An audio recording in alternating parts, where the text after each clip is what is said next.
Hey, beloveds, welcome back to Beloved Conquered. Thank you so much, guys, for joining me once again. So, today I've brought you another amazing guest, Mr. Asad, Dr. Actually, let me correct myself, Dr. Asad El Malik. Thank you so much for coming Thank you here, so much sir. for inviting me. I appreciate it. Thank you so much. It's finally nice to meet you.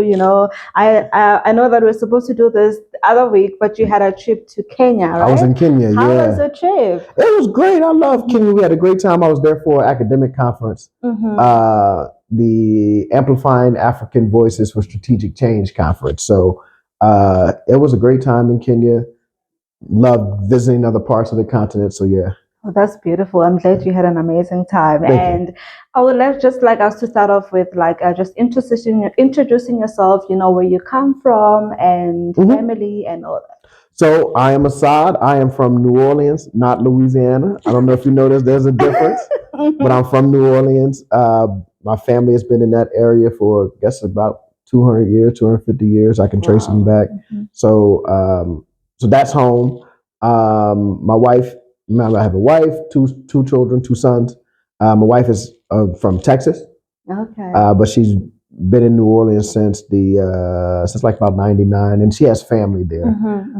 So we're New Orleanians, and we moved to Johannesburg about 2 years ago after visiting South Africa initially in 2019, kind of discovering this place and really thinking, oh, this is nice. Maybe we could see about being here, and then in 2022 we finally made the move.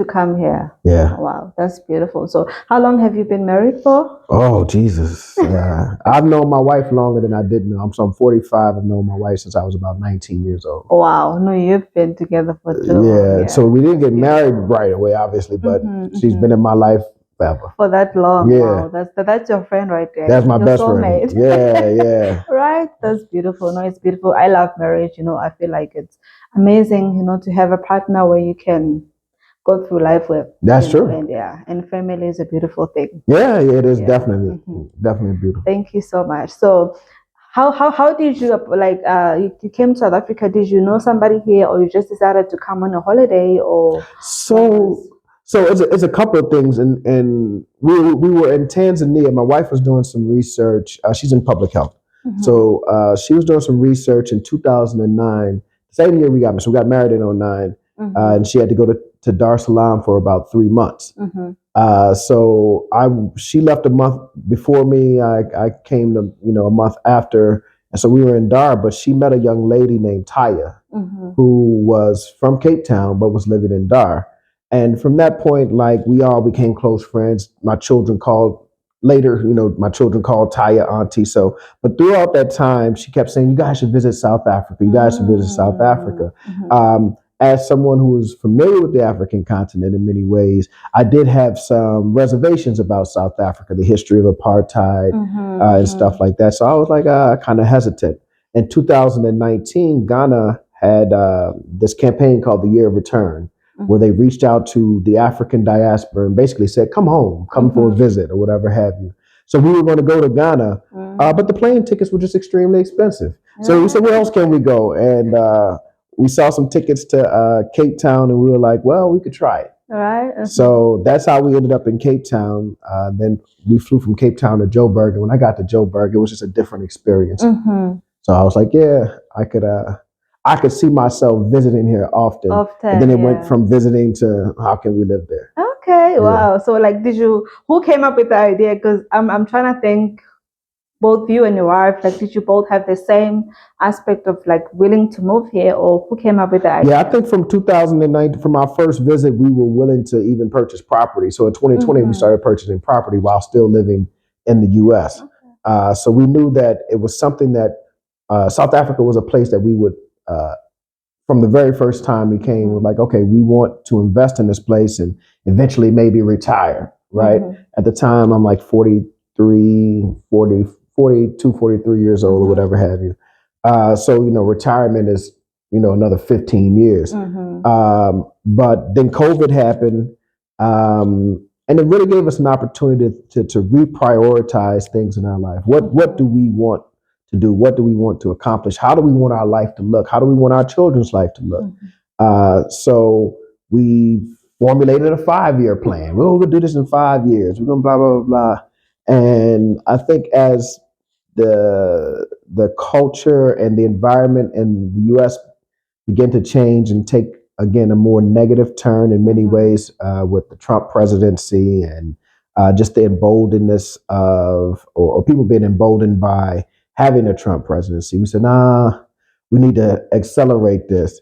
Then in 2021, I defended my dissertation. So that's when I officially became Dr. Asad. And through my YouTube channel, a sister named Hasina Ibrahim, Dr. Hasina Ibrahim from WITS, she reached out and she said, hey, there's a center called the African Center for the Study of the United States. They're always looking for postdocs. You should reach out. So I reached out to them, sent in a research proposal, and 2 weeks later I had an invitation, and that was our ticket to come. Oh, wow. That's beautiful. No, that's really beautiful. And, like your impression, I know that you first went to Johannesburg. Yeah, we first went to Cape Town. Oh, you first went to Cape Town. First went to Cape Town, yeah. And then Pretoria. So how did you end up finding a home in?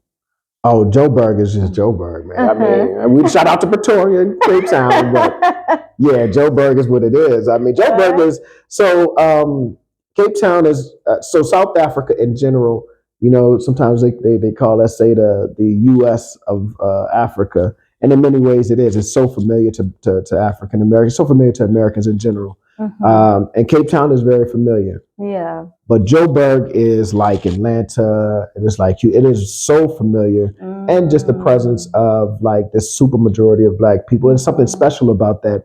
I have a friend of mine, I think his name is Moses. And I think he told me one time when, he's from SA. And he was saying when he was growing up, he thought that the U.S. was like half Black, half white, like 50-50. And I was like, far from that. Right? That's what we all thought it is. No. We're like 14% of the population, and we're only in certain areas, mainly major city centers. So to come to Joburg and see such a major city and where Black people take up a lot of space, it was just a feeling that you can't describe, So yeah, Joburg is a very special place. And I think South Africa in general is a very special place. But if I've been to Durban, Pretoria, Cape Town, and Joburg takes the cake easily. Wow, no, that's beautiful. I'm glad you found home in Joburg. Yeah. And how's your family like? How did your children, how did they adapt, with moving here, and how has it been? They adjusted pretty well. They've been in school here for 2 years. They have friends. They go out and play. So they've adjusted pretty well. I mean, so again, we are New Orleanians, so there's certain things that's hard to adjust to. Again, we come from the water, right? So New Orleans is surrounded by water. So a lot of seafood is what we eat. Then a lot of our dishes come from West Africa.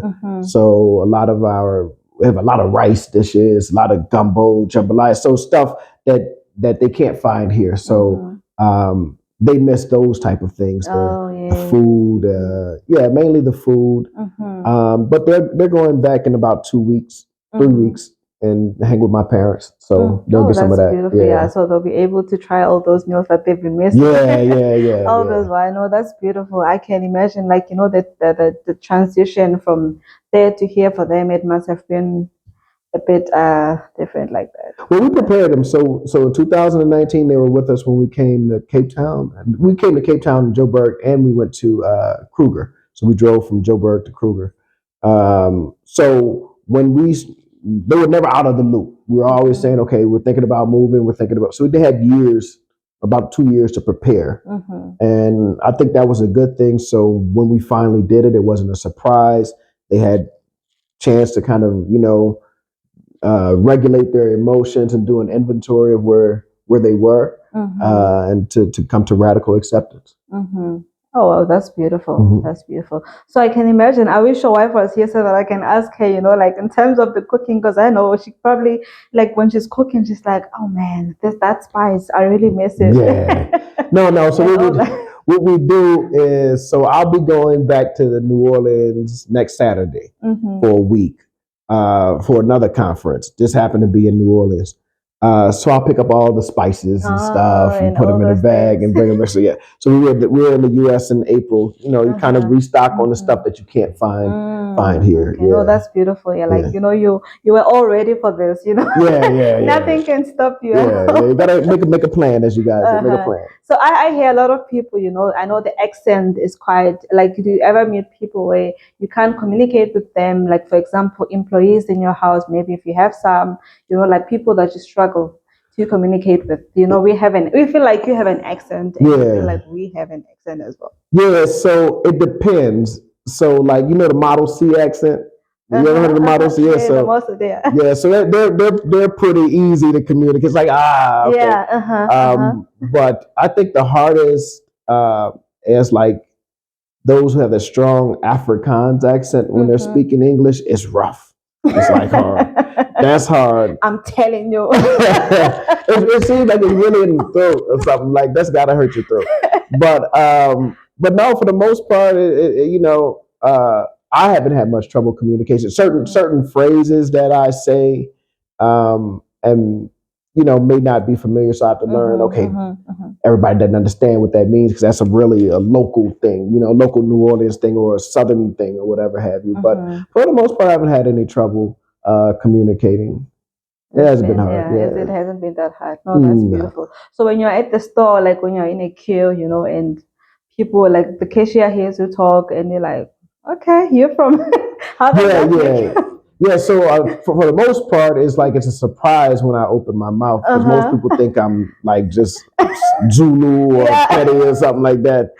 And as I'll tell you a story, I went to the petrol station and I was buying something and I gave the lady my card or whatever I did, Mm-hmm. and my name popped up on the on her screen, and Oh. for some reason I think she had my card and she held it like this and she was like, "Are you sure this is your card?"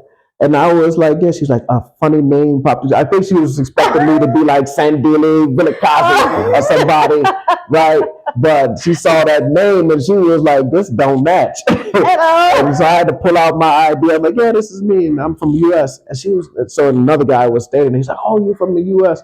So that happens all the time. Like, I mean, people talk to me in Zulu or Petty They or think that you're, yes, yeah, that's yeah. true. Because, like, I mean, like, we look the same. A lot of people actually get shocked. They like, these people look like us. Only when Mm. they start talking, you feel like, oh no, Oh you yeah, actually right, yeah. yeah, But in terms of the features and everything, we look exactly the same. Like, there's nothing yeah. different. We like Yeah, yeah, look no, the it's same. and it's definitely, and even with that, like something is special about South Africa because of the rainbow nation of it all. Mm-hmm. So my wife, most people think she's colored. She's just a black American. She's a black American. We come in Mm-hmm. all shades, right? Mm-hmm. But most people here think she's colored. I'll tell you a funny story. We're buying a property in Rosebank, so we went to sign the papers, and on the computer screen they had us both listed as colored, like in the thing. And I was like, y'all got to change that.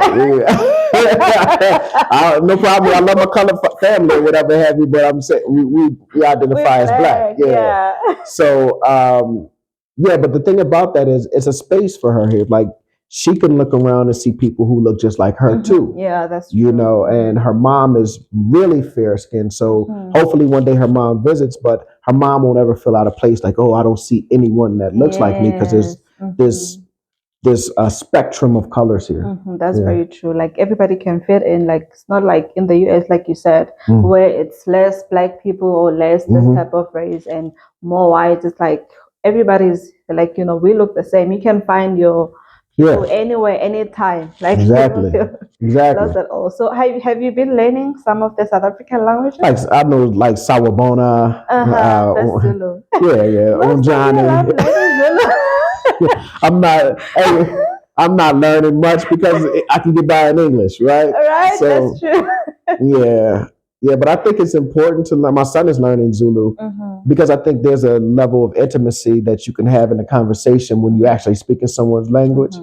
Um, but yeah, so I think Zulu is a little harder for like, I'm sure there are a lot of Black Americans who have learned or picked up some words, but in the States, it's not like there's a whole bunch of Zulu speakers. Yeah. So learning Spanish is a little easier. I'm from a place that was colonized by the French. So French is kind of everywhere, even if most people don't speak French, but there are a lot of words that are still in French, right? And so my children were in French schools. So there's this frame of reference, like these words are kind of familiar. There's not a lot of whole bunch of, there's not a lot of Zulu words, Yeah, you know, so it makes it harder to like get that. And the fact that you're staying in a city, you know, I always say if you were staying maybe in a village or in a location where maybe it's like more Zulu people, or you're gonna learn quite fast. But now the thing is that you stay in the city where we speak English, so like we get around with English everywhere. Unless if you are around Zulu people in Durban, then definitely you would learn Zulu and you'll be forced to learn Zulu. But here you can speak any language, and English is the language to go with. The easiest one. And I don't plan on going to the village. You should. Maybe for a wedding. So I was just talking with our host here. I was saying I'm a city boy. I gotta be in the city. So that's what I like about Joburg. I thought Cape Town was a little slower in pace, and definitely Durban is slower, and Pretoria. But Pretoria has that kind of Joburg connection because it's still so close. But no, I'm a city boy. I don't concrete jungle. That's all I want to hear sirens. Every once in a while, I want to hear a few gunshots just to make me feel at home. Right? No, I get it. We all different. Yeah. So my wife likes this. Sometimes she likes the slow pace of like rural life or whatever have you. But not me. Not you. So have you visited any tourist attractions? Like, have you been to Soweto? Oh, I've been to Soweto a million times. I've been to Hector Peterson Museum. We eat often at 1947 Vilakazi, the restaurant in Soweto. But yeah, I've been. My favorite is I don't know which direction, but the first one, the Sakyumzi, where they cook a whole lot of African. Yeah, and they have the 7 colors. They have really nice meals. They do. So we've been there. But let's see. Obviously, the Apartheid Museum. We did that on our first trip here. The Apartheid Museum, Constitutional Hill, Nelson Mandela House. So that's those touristy stuff. But we're way past the touristy stuff now. Wow, that's beautiful. We live here. The Big Five. Oh yeah, we've been to Kruger National Park. Kruger National Park. That's the most tourist attraction. And we've been to Pillansburg. Oh, really? That's my hometown, Rustenburg. Oh, okay, yeah. We went out there to have a lodge. We didn't make it to Sun City. We stayed at some place to go to a safari there. But yeah, we've gotten around a little bit. Oh, that's beautiful. No, you've been, because you've been, how long have you been here? 2 years. Wow, that's beautiful. Yeah. And your first time was in 2019. We didn't come at all in 2020, obviously, because of COVID. But that's when we started actually buying property. We were in the U.S. Buying property from abroad. Oh, wow. Yeah. That's beautiful. So, like, is it like different countries or mainly in South Africa where you were buying property? No, just Joburg. Just in Joburg. Joburg. Wow, that's beautiful. Yeah. Like I feel like property investment is it's the best thing anyone can do, because properties accumulate. So and you can change a lot of things, and your kids or whoever that comes up to your generation, they can inherit from that. Like it's very It's a very beautiful thing. Yeah, it is. It is. That's beautiful. And I mean, you have to be honest. Like the dollar to rand ratio allows us to afford, properties here, so it works in our benefit. That's very true. That's very true. Like it's the best thing, to say, okay, I'm gonna go there and invest. So are you doing like rental or it's just for investment? Oh no, we have tenants. So we have a place in Malvern, which is, I guess, the old part of the CBD, I think they call it. And then we have a couple of spots in Santon, Bryanston area, and then we have one in Rosebank. Oh, wow. But we're selling some of these properties now because we're going to purchase a home for us. Yeah. Oh, wow. That's beautiful. No. Yeah. All the best with Thank all you. those. Yeah. Yeah. And I know that you recently released your book. Yeah. Congratulations. Thank you so much. I appreciate it. Yeah. Yeah. Find home again. I'm inspired for someone who I want to be an author to. So Oh, I'm start it. inspired, right? Just write every day. Yeah. How has it been, you know? Well, you know, it was truly like writing the book was it was for the first time I kind of reflected on a lot of stuff that has taken place in the last 20 years. So again, I'm from New Orleans about 19 years ago, but 20 years ago, and next year, 2025, will be the anniversary of Hurricane Katrina, which was the storm that decimated my city, dispersed everyone. 80% of the city was underwater. I'm a 25, 26-year-old man at that time. So yeah, to have grown up and be a full-grown adult living in the city and then to have the city snatched away really stripped me of a sense of home. So hence the book, Finding Home Again. And the 20 years between Hurricane Katrina and my move to South Africa currently now, there were a lot of changes and a lot of things that really made me question what is home here. You know, so often when African Americans speak of, oh, I'm going to leave the U.S., some people will respond and say, oh, I'm never leaving the U.S. This is my home. But if your home is a hostile environment, first of all, we were brought there as captives. So to really make that place your home is trying to make yourself comfortable in captivity. Yeah, which is strange in itself, but I understand why we have to do that. But I understand that home had become a very hostile environment, the only home I had ever known. And then when we moved to South Africa, like rediscovering home again, what does it mean to feel at ease in a place where you can relax? Because in the United States, most Black people can't relax enough to feel at home.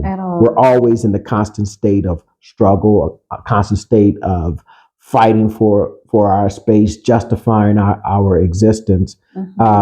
And we've been doing that so long it feels normal, but it's not normal. Most people on planet Earth do not have to go through those same struggles. So when we came to South Africa or the continent in general, and you're able to feel, we were able to feel relief from that type of burden, it became very difficult to ever say, I need to go back. And we felt that in 2019, which made us start saying, okay, we want to buy a home and we want to be there. And then 2020 comes and you really feel this pressure. It's George Floyd, right? A reminder of how easy it is to strip us of the sense of home. And it's like, I don't know if I wanted my children to experience that.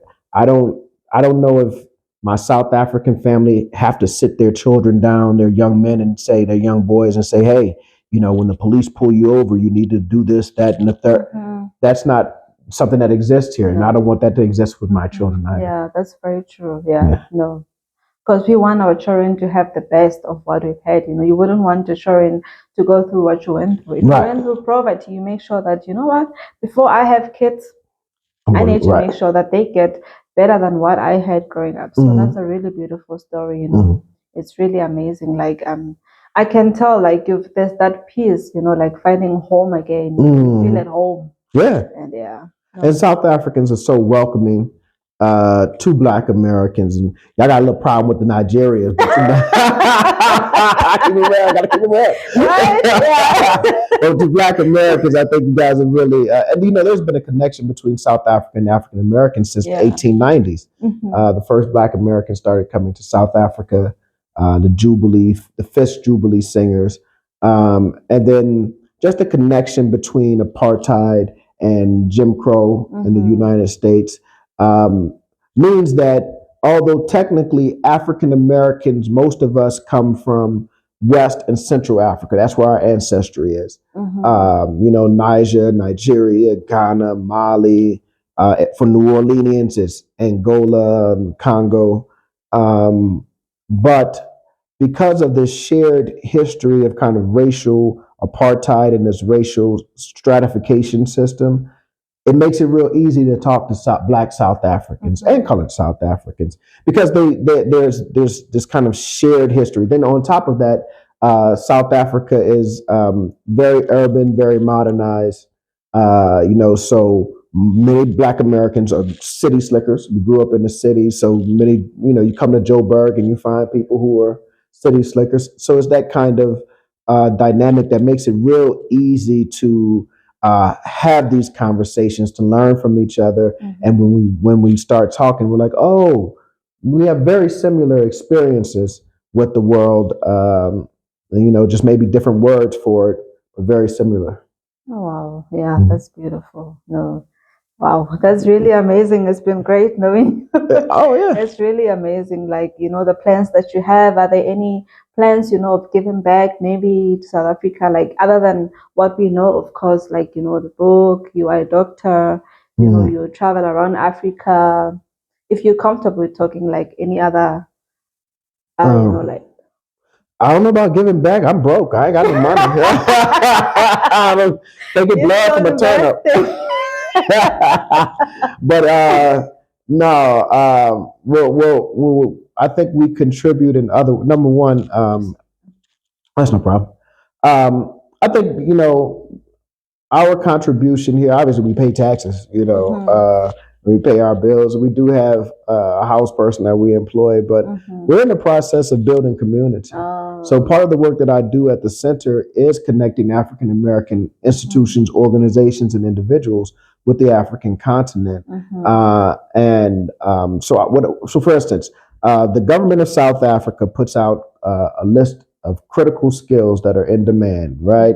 That there is the government of South Africa is saying we do not have the skilled labor here to fulfill these jobs, right? Or to fulfill these industries. So why not look at an African American population who happens to have access to those skills, who happens to have those skills, and create ways that we can entice them to come and invest and bring those skills to South Africa. That way you're not displacing people who are already here, who have their jobs. The government is saying we have a deficit here, and let's not, so let's use our brothers and sisters from the U.S. to kind of help fulfill this deficit or fill this deficit. So part of my work is to get particularly African American college students, right, graduate students, those who are deeply into their field, and not just undergraduate, but those who are working on graduate degrees and PhDs and terminal degrees to let's bring some of those skills that you have to South Africa, whether you move permanently or whether you are kind of bicontinental. I'm here in New York one week, I'm here in SA the other, but I'm here to help build the continent. Wow, that's beautiful. No, it's still giving back. I always say you don't really have to have much to be able. The skills that you have, the plans that you have can really make a difference. Absolutely. So before we end our video, I would like to tell the people your channel. Those maybe who don't know that you also have a YouTube channel and the signature, the signature introduction. But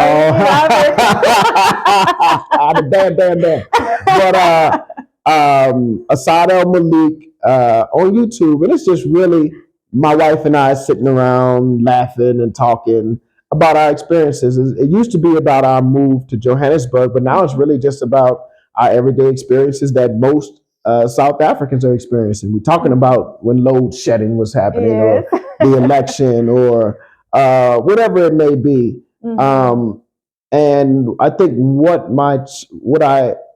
there are a lot of channels that exist on YouTube, because if you look, there are a lot of African American people moving to South Africa, and you probably see them every day. You just don't know, right?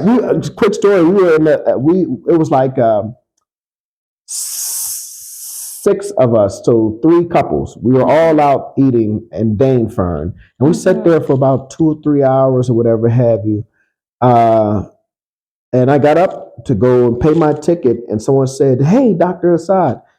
It was another African American couple who now live here. But here we were sitting just seats away with a whole bunch of us laughing and talking, and they were, on the other side of the restaurant, but we just bumped into each other in the restaurant. I didn't know that they knew me from YouTube or whatever have you, but that's how many probably African Americans are. Yeah, You'll walk by me, you'll never know. But I say that to say that a lot of those YouTube channels are, focused on talking to African Americans about coming to South Africa. Our channel is talking to South Africans, like about our experience here. So our goal is to build community with South Africans, as well as our African American family. We definitely want to build community with them. But I think that's the difference between our channel. We're not focused on, well, we talk to African Americans, but we really focus on our South African family. Oh, that's beautiful. And I see that you're either called Booty or brother. Yeah. I saw that as well. Yeah, so I think, like, I tell people, I make the white people call me doctor. Everybody else will call me brother. Shout out to my white South African friend. I'll just play. That's beautiful. So those who don't know, where can people get your book? Oh, it's on Amazon, Kindle, as well as Take a Lot. You can order a hard copy on Take a Lot, or you can order the e-copy on Amazon. If you're in the U.S., you can order the hard copy on Amazon also. Oh, that's beautiful. Thank you so much. Thank you so much. Thank you so much, Booty, for making it. All right. Thank you so much for coming through. It's been amazing to know you, and I wish you all the best with you and your family. I would have loved to meet your wife. I hope I'll maybe next time. Day, right? Yeah, maybe next time I'll have her sitting here, so that I can ask the questions that I couldn't ask you as a husband. So you could ask me. We will answer the same way. We've been together too long and have different answers. Thank you so much. Thank you so much, beloved. Thank you so much for joining us. I will see you guys on the next video. Please let me know what you think of Dr. Asad and comment down below if you enjoyed our video, and please go and subscribe to his YouTube channel. I will also note it down, and if also the book, I will post it there so that you can get it. So thank you so much, guys, for watching. Bye.